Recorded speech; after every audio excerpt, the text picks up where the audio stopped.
Non, au début, quand je parlais de mon projet, les gens me disaient que c'était une utopie et que je suis au Bénin et que nous sommes en Afrique, donc je ne pouvais pas faire une telle réalisation. À seulement 24 ans, Roland Bowie a fabriqué un scooter électrique made in Bénin, pensé pour être adapté aux réalités africaines.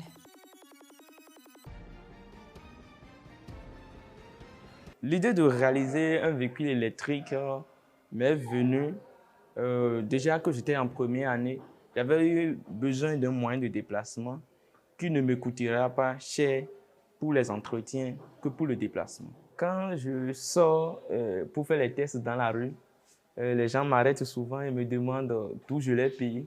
Et quand je leur dis que c'est moi-même qui ai réalisé, ils sont pour la plupart surpris.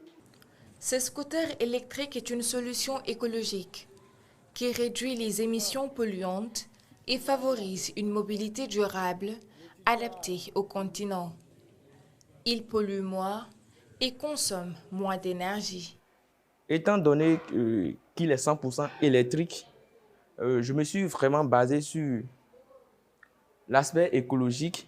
Ainsi, le freinage est régénératif. Donc, lorsque vous roulez, que vous actionnez le levier de frein ou que vous lâchez le poignet de gaz, l'énergie cinétique est convertie directement en énergie électrique, ce qui recharge la batterie. En plus de cela, il permet de moins solliciter les freins mécaniques, donc de moins émettre des particules fines lors des freinages.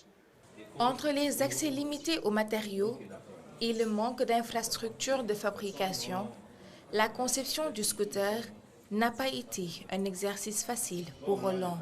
La gestion simultanée de plusieurs tâches a été vraiment un véritable challenge.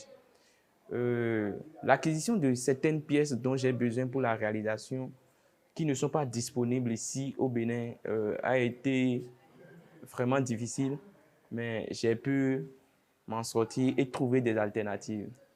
La réalisation a vraiment pris beaucoup de temps et de l'argent. Malgré tout, Roland ne veut pas se contenter de cette innovation.